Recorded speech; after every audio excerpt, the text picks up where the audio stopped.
Good morning. I brought a whole book, so I'm happy we have 2 hours. I'm kidding. I just started at Ferris State as the education coordinator at the Jim Crow Museum, and thinking about the theme of today's event, what does Martin Luther King Jr. mean to you? Dr. King's legacy is even more impactful to me after starting at the Jim Crow Museum, because daily I am surrounded by the objects and messages that drove him into word and action. My awareness of the persistence of these hurtful objects and messages throughout history and into the present has been heightened, and it is clear how diligently and intentionally we should all work in all aspects of our lives, personally and professionally, intellectually and emotionally, to build communities that ensure that every human is treated with the compassion, dignity, and respect that Dr. King championed. I moved to Michigan from Chicago, where I was a faculty member at Harold Washington College. We took pride in our namesake, the way I have heard multiple people at Ferris speak highly about the founders, Woodbridge Ferris and his wife, Helen. Harold Washington was Chicago's first African-American mayor and served in that role from 1983 to 1987. Washington was instrumental in leading efforts to make Dr. King's birthday a national holiday, as we heard from our first presenter. 5 years after King was assassinated, Washington, who is then an Illinois state representative, introduced a bill to make Dr. King's birthday a state holiday. And in 1973, Illinois became the first state to declare MLK Day a holiday.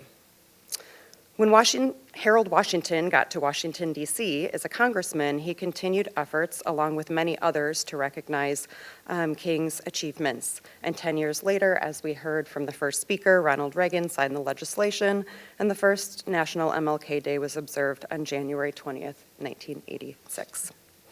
In a 1981 speech, Washington stated, "We honor Martin Luther King only when we work to complete the justice struggle for which he gave his life." Today, I would like to read a passage from another justice crusader, Audre Lorde. A self-described Black, lesbian, mother, warrior, poet, Lorde dedicated her life and creative talent to confronting and addressing injustices of racism, sexism, classism, and homophobia. Her experiences with teaching and pedagogy, as well as her place as a Black queer woman in academia, informed her life and work. Lorde's contributions to feminist theory, critical race studies, and queer theory intertwine her personal experiences with broader political aims. Today, we call this intersectionality. For Lorde, it was just life. This paper was delivered at the Modern Language Association's Lesbian and Literature panel in Chicago in December of 1977. Lorde read this paper weeks after having surgery on lumps found in her breasts that caused her to reflect on her own mortality. Luckily for her and for us, the tumors were benign and she would live another 15 years. I have come to believe over and over again that what is most important to me must be spoken, made verbal, and shared, even at the risk of having it bruised or misunderstood, that the speaking profits me beyond any other effect. In becoming forcibly and essentially aware of my mortality and what I wished and wanted for my life, however short it might be, priorities and missions became strongly etched in a merciless light, and what I regretted most were my silences. Of what have I ever been afraid? To question or to speak, as I believed, could have meant pain or death. But we all hurt in so many different ways, all the time. And pain will either change or end. Death, on the other hand, is the final silence. And that might come quickly now, with regard for whether I have ever spoken what needed to be said, or had only betrayed myself into small silences, while I planned someday to speak or waited for someone else's words. As I began to recognize a source of power within myself that comes from the knowledge that while it is most desirable not to be afraid, learning to put fear into a perspective gave me great strength. If I was going to die, if not sooner than later, whether or not I had ever spoken myself. My silences had not protected me. Your silence will not protect you. But for every real word spoken, for every attempt I have ever made to speak those truths for which I am seeking, I had made contact with other women while we examined the words to fit a world in which we all believed, bridging our differences. And it was the concern and caring of all those women that gave me strength and enabled me to scrutinize the essentials of my living. What are the words you do not have yet? What do you need to say? What are the tyrannies you swallow day by day and attempt to make your own until you will sicken and die of them, still in silence? Perhaps for some of you here today, I am the face of one of your fears. Because I am woman, because I am Black, because I am lesbian, because I am myself. A Black warrior poet doing my work, come to ask you, are you doing yours?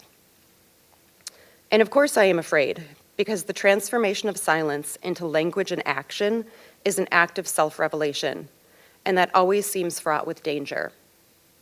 But my daughter, when I told her of our topic and my difficulty with it, said, "Tell them about how you're never really a whole person if you remain silent, because there's always that one little piece inside of you that wants to be spoken out. And if you keep ignoring it, it gets madder and madder and hotter and hotter. And if you don't speak out, it will one day, it will just up and punch you in the mouth from the inside." In the cause of silence, each of us draws the face of her own fear. Fear of contempt, of censure, of some judgment, or recognition, or challenge, or annihilation. But most of all, I think we fear the visibility without which we cannot truly live. Within this country where racial difference creates a constant, if unspoken, distortion of vision, Black women have on one hand always been highly visible, and so, on the other hand, have always been rendered invisible through the depersonalization of racism. Even within the women's movement, we have had to fight, and still do, for that very visibility which also renders us most vulnerable, our Blackness. For to survive in the mouth of the dragon we call America, we have had to learn this first and most vital lesson, that we were never meant to survive, not as human beings, and that neither were most of you here today, Black or not. And that visibility which makes us most vulnerable is that which also is the source of our greatest strength. Because the machine will try to grind you into dust anyway, whether or not we speak. We can sit in our corners, mute forever, while our sisters and ourselves are wasted, while our children are distorted and destroyed, while our earth is poisoned. We can sit in our safe corners, mute as bottles, and we will still be no less afraid. We can learn to work and speak when we are afraid in the same way we have learned to work and speak when we are tired. For we have been socialized to respect fear more than our own needs for language and definition. And while we wait in silence for that final luxury of fearlessness, the weight of that silence will choke us. The fact that we are here and I speak these words is an attempt to break that silence and bridge some of those differences between us. For it is not difference which immobilizes us, but silence. And there are so many silences to be broken. Thank you.